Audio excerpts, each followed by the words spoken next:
Hey everybody, welcome back to Core 3 of the 1,000-Year Blood War Arc and BAN-KAST. Before we get into the episode proper, I just want to remind everybody that this is spoiler heavy. I do include spoilers pretty much from the get-go about stuff that is yet to happen in the anime, stuff from the manga. This has been the case with all the former episodes of BAN-KAST, but it's been like a year, so I just wanted to remind everybody. Thanks for watching and your continued support. Let's get on with the episode. Okay everybody, I know it's been quite some time, but welcome back to BAN-KAST. I know it's been over a year since we had a Bleach episode to discuss, between Core 1 and Core 2, that was about 9 months, I believe. This was just over a year. The last episode, episode 26 of the 1,000-Year Blood War Arc, aired September 30th, and now this one just came out, episode 27, October 5th. So it's been a little bit of a Bleach drought, but then all of a sudden we got a lot of stuff, because not only do we have the new episode, and new episodes to come, obviously, we also have the new opening, which is, I would say, my favorite opening in the 1,000-Year Blood War Arc so far, and it is Without Any Words by Six Lounge. This song and the visuals really vibe with me. There's this moment in the song where there's like this reverb effect. I actually thought there was a problem with my speakers when I was listening to it the first time, but I'm like, oh no, that's intentional. That's awesome, right? You got great shots of Yhwach here, and this one shot where the hand changes between that of Ichigo, and then there's also like another hand that's reaching for, I think this actually might be the shot right, I gotta get back into doing this, the shot right there of Yhwach's sword, I believe, is actually more of the shot when Ichigo is reaching for the sword, when, the Soul King gets stabbed, and then Ichigo tries to, like, unstab him, and he ends up stabbing him even more. So, yeah, there's that shot, and then it dissolves to the Mimihage, and then you see a shot of Uketake in the background, turning into, the vessel for the right arm of the Soul King. You have a shot with Shunsui going to see Aizen. We see Aizen at the end of this episode, so that's really fun. He's the headliner, ladies and gentlemen. He's back. But yeah, song is really good. Without Any Words by Six Lounge. I would probably honestly rank the openings so far, in my opinion. This is my favorite. The second one is my second favorite, and the first one is my least favorite. Still a very good song, just not my favorite out of all of the openings. But I will say that one of the endings, the first ending, which was Saihate by Senna Rin, is my favorite piece of, not orchestral, but like opening or ending music for the 1,000-Year Blood War Arc period. It's that really kind of somber song with like playing over like all of the Zanpakutos that are being stolen and they're quieting, and it's such a good song, and it like puts you in a mood, okay? But yeah, really good music as always, because it's Bleach. For those of you that don't remember what happened last time, the episode gives you about an 8-minute recap, so don't worry about it. If you're worried about, like, man, it's been a year, what happened again? Oh yeah, the Squad Zero, they were fighting against the Royal Guard of the Sternritters, I think. I think Yhwach was there. Didn't Uryu have glasses on or something? Yeah, all of that stuff and more. Yeah, the recap really does go on and on and on and on. Although that's actually not a recap. They have a nice little scene here of Ichigo and the gang heading up to the Soul Palace. We could talk about that. This is not in the manga, because this whole scene here with the Zero Squad actually putting up a serious fight against the Royal Sternritters, like Gerard Valkyrie and Lilia Barrow and Askin and everybody. Pernida as well. I won't forget Pernida. Pernida's there. I guess also Hashwolf and Uryu. Yeah, in the manga, it's a pretty quick fight. It's a relatively off-screen fight, which is something that they definitely changed in the anime, and I'm very happy about that, right? But now that the Zero Squad is actually putting up a bit of a fight now, and Senjumaru is going into her bankai to deal with all the Quincy's at once, we have this moment here where they're beginning to sense this unnervingly powerful spiritual pressure, and Ichigo and Yoroichi just realize, like, kind of nonchalantly, oh yeah, this is probably Senjumaru's bankai, and Ganju is like, whoa, wait, hold on, this is a bankai? Like, I've felt my share of bankais before, and they're pretty powerful, but like, this is a bankai? Like, literally in the last episode, her bankai activates, and it begins to like shake the three worlds, like Hueco in the living world starts to kind of feel it, okay, because all the other members of the Zero Squad had to die to kind of like undo that seal, so Senjumaru could go into her bankai. So we get a little bit of a moment here where Ichigo actually explains, like, oh yeah, Squad Zero, they're pretty cool. I got these new threads and these cool new swords, cards and I got my new powers and everything. I got them from Squad Zero. And when they get serious, it's really wild. And it's like, wow, that's awesome. Maybe Ganju just, maybe they'll take care of Yhwach and we don't even have to deal with it. We just get there and have a celebratory feast, I guess. We could have some cake or whatever. And Ichigo, he kind of has the moment where it's like, yeah, I kind of hope that's the case. I really hope that they don't all get killed, but Ichigo is not feeling it right now. I mean, they are dealing with the whole Uryu situation. So if Ganju, what he said actually did happen, like, oh, maybe they'll take care of Yhwach for us, that would also kind of imply that Uryu would die, and obviously Ichigo's not fond of that, and so it's like maybe part of him is thinking, like, yeah, I hope that the Zero Squad don't all die and they can deal with the Quincy's, but, Ichigo wants to be the one to kind of deal with Uryu. He wants to deal with the Uryu situation and bring him back over to the side of goodness and all that. So, yeah, then we just resume, the recap from what we had last time. So Senjumaru's bankai creates this giant loom, and she literally weaves death. I mean, that's her whole shtick, is that she's the one that actually originally invented the concept of the Shihakusho. The reason that the Shinigami wear the Shihakusho is because of Senjumaru Shutara. So we see all the delightfully devious ways that Senjumaru eliminates the royal guard of the Stern Ritter. We see them all, and it's interesting because a lot of people have pointed out that many of the ways they die, especially Pernita's and Gerard's, are basically foreshadowing and how they're going to be defeated like later on. So we see the way that Pernita is defeated. Pernita is sucked into this like black sand, and so it cannot use its like nerve manipulation powers to escape, and that is black sand, so black earth, so Kurotsuchi, so eventually Pernita will ultimately be defeated by Mayuri Kurotsuchi. We saw that fight in the opening. We also see the fight with Lilia Barrow and Shunsui also in the opening as well. We do see a shot of Kenpachi in the opening, but it didn't, I wasn't really sure of what that was indicating, if like, is that the Bankai moment, or is that just the moment where Kenpachi fought Pernita? Because it did happen very, very briefly, and Kenpachi was defeated also extremely quickly. So I don't know exactly where this, I mean, like, I don't know if they didn't want to spoil everything, because honestly, when you start getting into that level, like once we get beyond the fight with Shunsui and you start getting up into like chapters like 640s and stuff like that, that's probably when a lot of stuff is going to change in terms of what they're going to do in the anime as opposed to the manga. So I understand they didn't want to give everything away. I don't know if there's going to be a core 4 or not. I remember hearing that there might have been, but I'm not 100% on that. So anyway, yeah, that's the way Pernita is sealed. And then Gerard's method is he gets frozen. These cloths are like surround him, the freezing bed linens, and he gets turned into a frozen statue. And it's, yeah, remarkably similar here. This is pretty much a shot for shot of like later on when he's fighting Toshiro in his adult form, how he's going to freeze. So, yeah, that's definitely an indication. I also like to think that Senjumaru's Bankai will basically take an individual and like they know you can like kind of look into the future and however that person is going to die and then bring that to the forefront and like have it happen to them then. That doesn't really apply to Gerard considering how he is defeated in the manga. It's not actually Toshiro, but there's another method, but maybe they'll change that in this one, so it'll maybe make a little bit more sense. We'll see.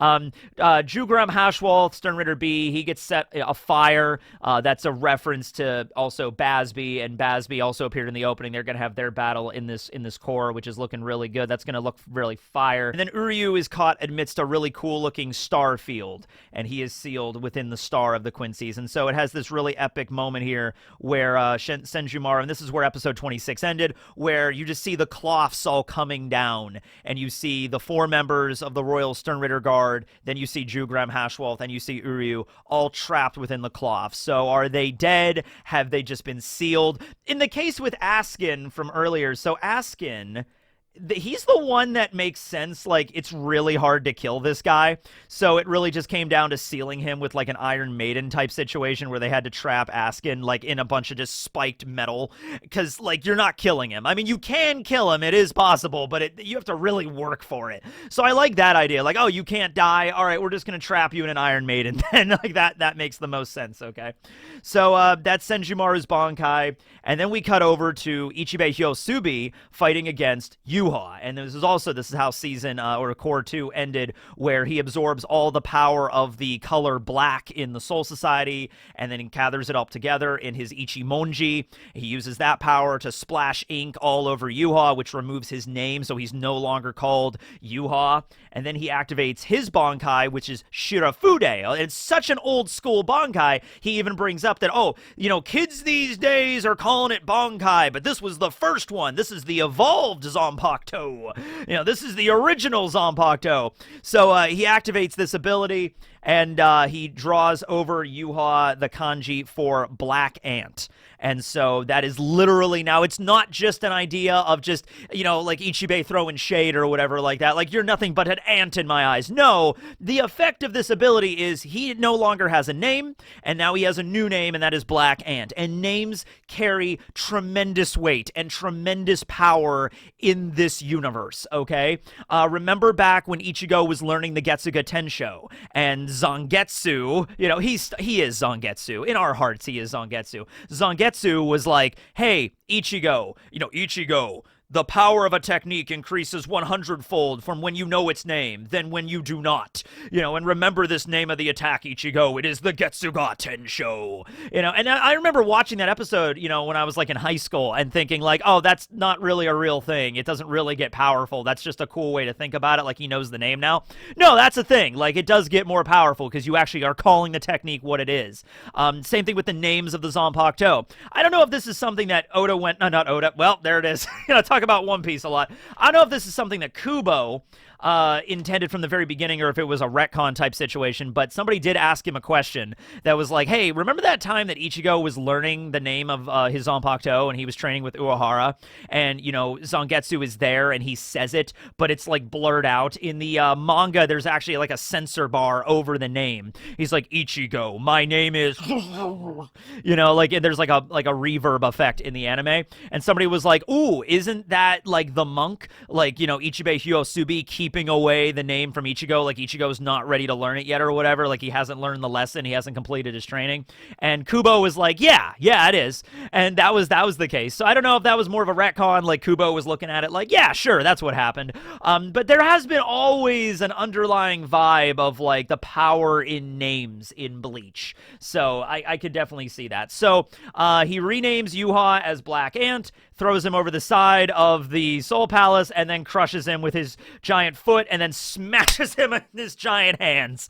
And there's about ready to call it a day. Sure, 4 of the members of the Zero Squad had to die for that to happen, but don't worry too much about that. The overarching idea is that once you become a member of Squad Zero, you're very, like, it's not flesh and blood because they're souls, but, like, the stuff that makes you up, the Ryatsu that actually composites your existence, is not the same as, like, a regular Shinigami or a regular soul at that point. Like, when you become a member of the Zero Squad, your body is kind of restructured, right? So it is completely possible to revive and bring back members of the Zero Squad. We're going to see this with Ichibe more specifically at the end of this episode. However, it is also feasible with the other ones. So even if their like bodies are ripped asunder and like torn limb from limb, you can bring them back. Like, it's not, I mean, it might be a bit of an issue and it might take them a while to get their power back, but it's kind of like once you reach that god status where it's like, you can't really die. You can just be kind of taken out of commission for a little while, but you will eventually come back. Like, that will happen, right?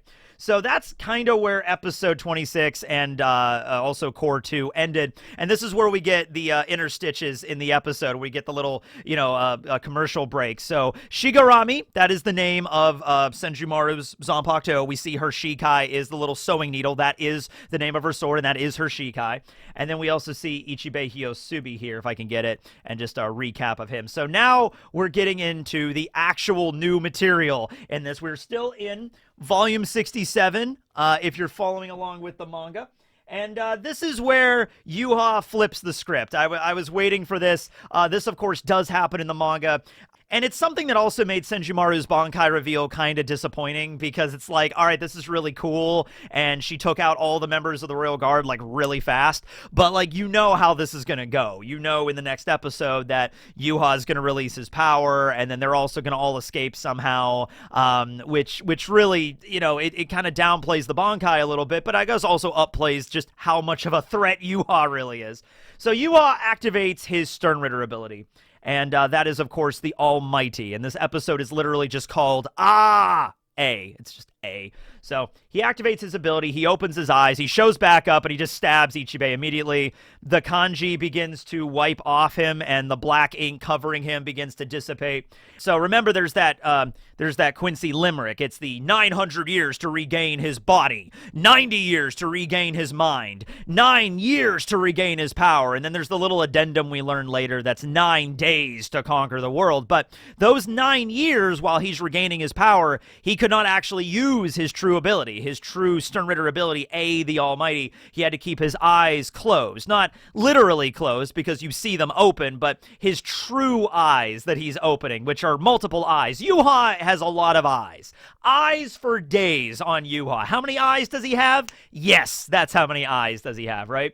So I guess it's a great coincidence that it's those 9 years ended right now at this moment, because Hashwolf makes a mention that, like, he could not have opened his eyes earlier, or that would have caused, like, issues, so he had to open them now right as the 9 years ended.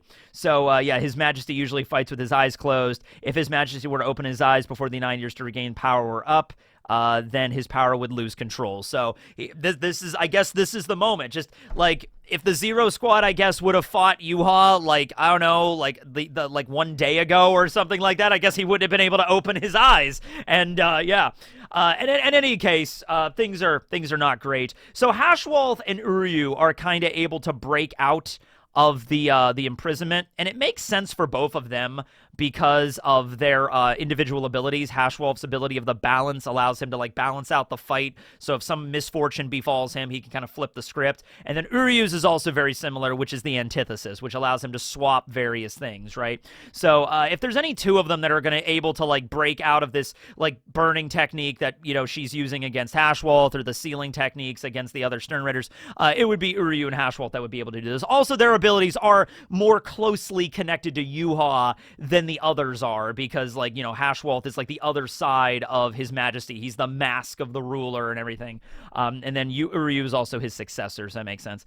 So, Ichibe is like, okay, never had that happen to me before, but you insolent whelp, I will finish you off. Okay, so he continues the fight, he tries to hit Yhwach, and just nothing is working. Meanwhile, Uryu is now freed and is fighting Senjumaru. Senjumaru is keeping her cool amidst all this, like, even though Uryu breaks out and he's beginning to glitch out a little bit. You see it in his eyes, like the glitchy, Blut Vina is, like, acting up. So this fight is pretty much, like, it comes down to not just Yhwach and Ichibe, but in this episode we also see Uryu fighting and ultimately defeating Senjumaru. And the reason why all the Stern Ritters are able to kind of escape Senjumaru's bankai is because of Uryu. So that's pretty cool, because I gotta be honest with you, Uryu, last Quincy, main character of Bleach, didn't really get a lot of major fights in this arc, but he's got one now. He took out a member of the Zero Squad, so I will take that 100%. It's also cool to see different ways that Senjumaru fights, like her own thing, because last time when she activated her bankai, it was pretty much just her standing there and just kind of like, you know, rattle, rattle, rattle, rattle, like making like various onomatopoeia sound effects, and then the cloths just come down and trap everybody in them. Now she's actively moving around, and she can like transport herself into the cloth and send the cloth out at the enemy, and like ensnare them and use all these crazy wacky elemental effects like fire, ice, lightning, and all that stuff. You can see Uryu kind of glitching out a little bit there. He awakened more of his power when Yhwach awakened as well, which is the antithesis. Uryu Ishida, the blue blood you inherit from him is boiling. So Senjumaru is, you know, she's not as sadistic as Mayuri is. She even mentions later that, like, oh, I'm not like Mayuri, don't worry. I'm not gonna, like, cut you open like Mayuri did, but I am gonna kill you. I will kill you, don't worry about that much, but I'm not gonna do it. I'm not a sadist like Mayuri. Senjumaru has connections to the 12th Division. Same thing with Kiryu. So Kiryu was the former captain of Squad 12 before Urahara. So it went Kiryu, and then immediately after Kiryu, Urahara, and then after that, after him, Mayuri. So even before Kiryu, I would assume Senjumaru This was back in, I can't remember if, like, I know the 12th Division was always about, like, research and, like, uncovering new, like, technology and stuff with the Soul Society. I don't know if it was officially called the Research and Development Division until Urahara took over. It might have been, like, that was the theme of the squad, but it wasn't, like, until Urahara that founded the actual R&D division. But Senjumaru was also tied to it as well, because she mentions earlier, like, oh, I was part of Squad 12 at some point, and the security has become quite lax since my days there. So, yeah. So she's throwing cloth around at Uryu. He's bounded up there, and you can kind of see where this is going because he has the power to flip anything with the antithesis. So, you know, he's in a tight spot. He's about to be killed, and then, you know, where that's going to go. So, yeah, I am different from Mayuri. If you had remained... Oh, I love this line. This line is cold as shit right here. Senjumaru is like, if you have just remained hidden in the world of the living, I would not have needed to kill you. You could have just remained there. You could have not have done anything, and you would have been fine. But you came here to get involved with the fight with the big boys and girls, so to speak, and now you're going to die. So we have Yhwach here explaining his ability to Ichibe. And I guess it's kind of Hashwolf that's kind of explaining it as, like, the narrator role here. But Yhwach's ability is broken as shit. It's the Almighty, which gives him the ability to see into the future. Now, I like the way that Kubo handled that because on the surface that seems like such a standard, like, oh, the main bad guy in your anime can see the future. There's always a moment where the main character's like, I'll just have to show him a future he didn't predict. Ah! You know, later on it's explained better the way that Yhwach has this ability. It's not just one static future. The future, by definition, is not one path. It is a bunch of branching paths, and Yhwach can see all of them. That's why he has all the eyes. He compares it later on to grains of sand falling between his fingers. You know, it's like, oh, every grain of sand is a different path, a different track to the future, so it is. And I can see all of them. I can hop from one piece of sand, one grain of sand to the next, and I know what is all going to happen in every scenario. Like, that is his ability. And as a caveat to that, any future that he sees, any power that he sees with his eyes cannot kill him either. So any ability that he witnesses in his own with his eyes, like so even Ichibe's crazy powerful ability to remove names and bestow new names, if he witnesses that power, it just simply will not work on him. So this is where Ichibe activates his strongest technique. And it's a really cool scene. He does this nice little poem and like song and dance thing, and the way that it's interpreted here in the anime is definitely not the way I interpret it in the manga, where he summons like the mausoleum of bones. So Ichibe gathers the darkness of the Soul Society from 100 nights, 100 years into the future. So he's literally stealing 100 nights from the Soul Society 100 years from now. Don't worry, that won't be an issue. That'll be a problem for the people that 100 years from now. I guess all the Soul Society, all the Shinigami will still be alive by then because they're souls, but a problem for another day. So he coalesces all of that darkness into his strongest move, which is the shrine of like, you know, like reincarnation denial. It's eradication of a soul, okay? We're not doing the samsara wheel shit anymore. Like, this technique eviscerates and shreds your soul. You're not coming back. You're not being reincarnated in the world of the living. You're not going to be a hollow. You're not going over here. You're not going to this realm. No, your soul is just eviscerated, trapped forever in the darkness of the Soul Society, right? That's the whole idea. And there's a poem that goes along with this in the manga. Let me see if I can pull that up here really quick. So the way that he recites it is, I thought it was like, it is creepy the way that it works here. It's like, hey there, dusk. Hey there, everlasting darkness. Come on closer, show yourself, and have a drink. This drink will be your last breath, but flowers bloom even on the path of death, okay? So I thought Ichibe was kind of like more of like a Rakugo performance with this. Like, he was just standing still and just reciting this poem to Yhwach. Here, he's kind of dancing around, and he's just like, oh, the darkness, I want to see your face, drink before you go. You know, he's like dancing around, and he's rather graceful, honestly. He's got some moves, and it is way more impactful than him just standing still and reciting this creepy poem, because the animation style shifts here a bit. and everything around him just kind of goes grayscale, like black and white. It will take away your life after you drink it. He's doing the flower will bloom on the way to the underworld. Where is the side dishes? I think they add a little bit more to this poem than in. Nope, no, I think that part is here. Yeah, just like slightly different translations from the Viz version to this version right here. But then he activates Futen Taisatsuryo, and this is amazing. Magnificent Death Mausoleum. Yeah. So check this shit out. And by the way, the sound effects of all of the different bones being activated when he summons this fucking thing. Oh, look at that. So that's where everything goes different. And then it's kind of hard because I have to tweak the opacity for this because copyright reasons. But oh, check it out. A mountain of skulls. I'm gonna live on a mountain of skulls. I'm gonna live on a mountain of skulls. Futen Taisatsuyo Satsuryo. Okay. So yeah, this is a badass technique. And I want you to understand the context of this here. This is essentially God activating his, like, de-respawn ability. You will not respawn anymore. I'm pulling the game out and breaking the disc. You know, like, you shall never play again, right? That is what this is. That is what this power is. Any other person that's caught in this, like, I kind of want to see, like, a what-if scenario, like, if Aizen fought against Ichibe, and Ichibe busted this ability out on Aizen. That would be so cool to see that, right?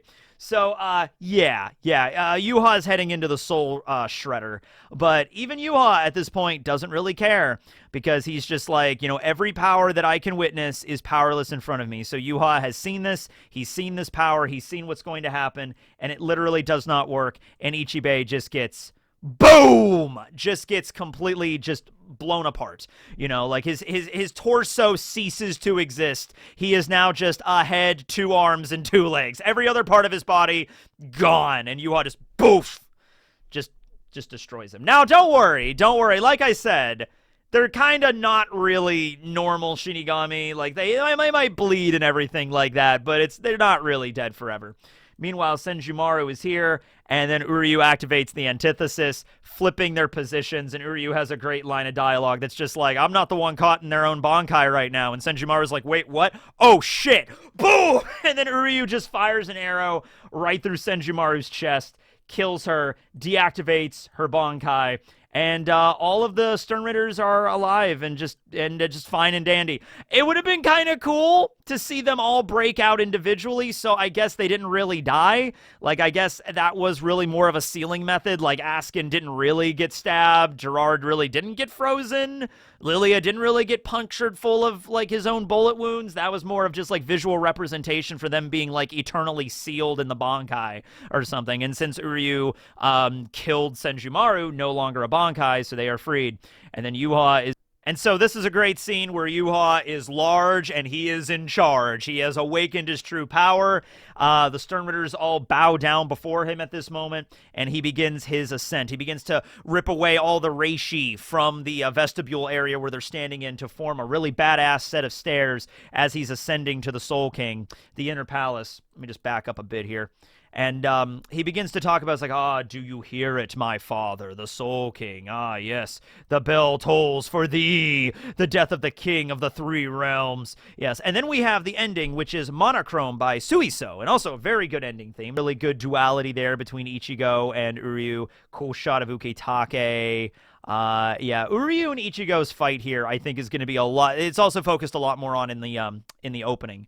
So I'm hoping that fight is a little bit more extended here, because they kind of have a fight when Ichigo first shows up here.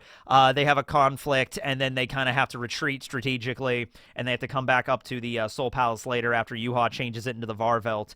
And then later on, there's a conflict between Ichigo and Uryu when they are invading the palace, you know, proper. So I don't know which one it's going to be, but I think both of these are going to be, you know, extended a little bit to give us some more fights between Ichigo and Uryu, because that's like a big thing, like the whole idea that Uryu defected, you know, and in the manga, you really don't get the impression. Like, it's very obvious Uryu is just a double agent, because he's not really trying to kill Ichigo, or he's not really trying his best when fighting him. And we don't even know about the antithesis until way later. The fact that revealing the antithesis now really makes sense. I want to see him using that ability on Ichigo. And it was like, oh, okay, this is a real fight now, okay? Because before it was just like, Kurosaki, this doesn't involve you. Leaked Reagan. And then later on, it's like, Kurosaki, this still doesn't involve you. Leaked Reagan. And then that's it. It's just like, Uryu, do you not have any other techniques? Come on, please. So we're going to see some cool stuff here. So post-credit sequence. The gang arrives in the pillar. They step out into the vestibule area, and they see Ichibe's body. Orihime immediately runs over, and it's just like, oh, okay, I don't know if I can heal him, but I could try. And then Ichigo begins to hear the name, hears the voice of Ichibe asking him to call out his name. Ichigo, say my name, Ichigo. It's like, Ichibe Hyosube? And then, whoa, okay, I'm back. Whoa, boy, howdy, that was, had a little bit of heartburn there. That was, okay, I'm back. Now, he's back because names have power and everything, so if you say his name, then Ichibe can kind of, like, borrow a little bit of Ichigo's Ryatsu to bring him back. Ichigo's like, that is extremely creepy that you could do that, but okay, you know, I guess that's fine. And Ichibe, though, he says, like, look, I might be back in form, but I don't have all my power back, of course. Even if he did have all of his power back, I mean, he would definitely be a help, but, you know, it was very clear that his power wasn't enough on its own to take out Yhwach. So, of course, you know, he has to. I think Never Meant to Belong is playing in the background, too. Great Bleach OST. Very sad kind of OST where Ichibe is asking Ichigo, like, look, and we're going to later find out, by the way, that Ichibe really didn't expect Ichigo to succeed. Ichibe kind of was just like, Ichigo, please go and be the main character. Please go and be the MC, Ichigo, and defeat the main villain, please. And Ichigo is, of course, like, yes, of course, I will do that. They've defeated Squad Zero. They've taken out everybody. You have to do it. Ichigo's like, okay, I'll go do that. But later on, Ichibe does kind of say that he's like, I didn't really expect Ichigo to be able to do that because of the connection that he has with Yhwach, which we'll find out in the next episode. But you also find out here, yeah, the Soul King weighs on all three realms, and he holds it all together. He is that linchpin. He is the keystone, as Urahara stated. So if the Soul King dies, existence does not cease to be. Existence still continues on. It's just that the three realms as we know them, Hueco Mundo, the living world, and the Soul Society, those cease to be. Or rather, they don't cease to be. They all mesh into one. Life and death as the same thing. Life and death not divided, but as one singular thing. If it's very esoteric and hard to understand, I think that's kind of the whole point, that the way that we exist right now is so ingrained into us. This is reality. What Yhwach is trying to do is regress back to the way it existed before life and death were separated. And that is a state of existence and a state of being that you just really can't wrap your head around as a human. I think that's the kind of the whole idea. So that's what Yhwach is attempting to do. And I also love Askin because Askin's like, yeah, I just kind of was curious on what the fuck that's going to even look like. So that's why I decided to follow Yhwach. But yeah, the idea ultimately, though, is everybody would die as you know them. Like, everybody's soul would probably all get meshed together in this big soup of life and death, and what existence would even be at that point, not really sure, but it's not going to be like this. This nice little moment where Yuzu and Karin are hanging out with Isshin in their home, and, you know, Yuzu's making some, I don't know, takoyaki for her dad. I guess, wait, no, that's more like karage, I guess. That's more of like, yeah, hey, Dad, I made some chicken, and Isshin is like, oh, great, that's going to be an awesome dinner, right? All that's going to go away. All of that is different because everything's mashed together into one thing, right? So Ichigo obviously going to save the day as him and the crew, Ganju, Orihime, Chad, and Yoruichi run off to go and stop Yhwach. My God, I really hope Chad does something fucking cool. I hope Ganju does something cool. I hope Orihime, Yoruichi already had a cool moment, but I hope she has even more of a cool moment. I don't know, make it even more neat. But like, damn, I really hope Chad's got such a cool outfit here. He's got the wings on his back. He's got the cool gloves. Chad, please do something badass here. Please, anime. Please do something cool with Chad.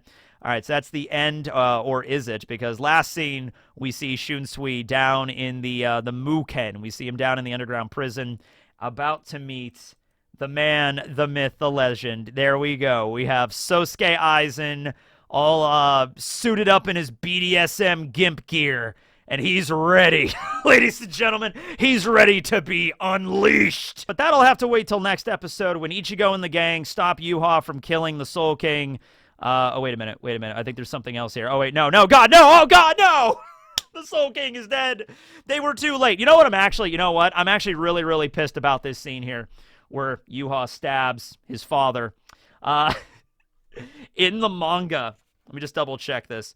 in the manga, there is a scene. I don't know if it's in volume. Oh wait, I think it is in this one.